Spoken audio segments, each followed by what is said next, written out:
Magandang araw mga boss idol, panibagong araw na may panibagong video na naman ang ating tatalakayin ngayon. Halina't talakayin natin dito at alamin ang tunay na kahulugan ng ginawang post ni LeBron James kahapon matapos sila matalo kontra sa Atlanta Hawks. Ano nga bang ibig sabihin nito?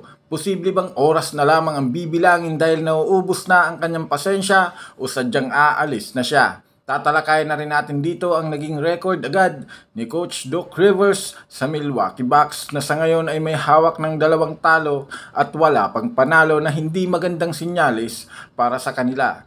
Pero bago yan, please don't forget to hit the notification bell at mag-subscribe sa ating channel.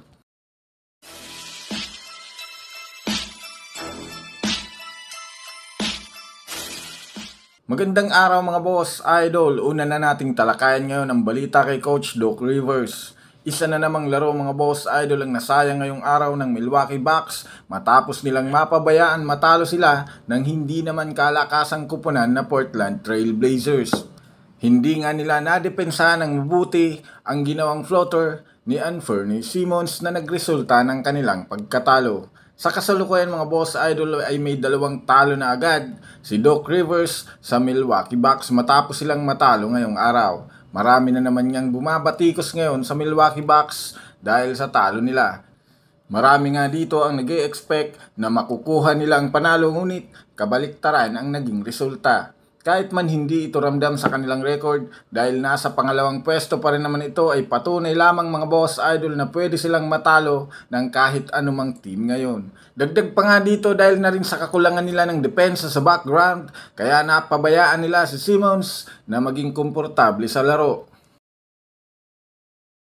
Sa kabilang banda naman tayo mga boss idol tungkol naman sa naging post ni LeBron James. Lingid nga sa kaalaman ng nakararami may hawak na nga ngayong record ang Lakers na 2-game lose streak na hindi magandang simula ngayong Pebrero.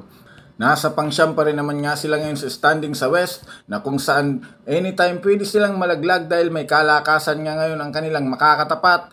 Ngunit sa kabila nga niyan dahil sa sunod-sunod na talo, may ipinostri naman si LeBron James ng isang hourglass. Isang sinyalis na nauubos na ang oras at pasensya nito para gumawa na ng move o trade si Rob Pelinka.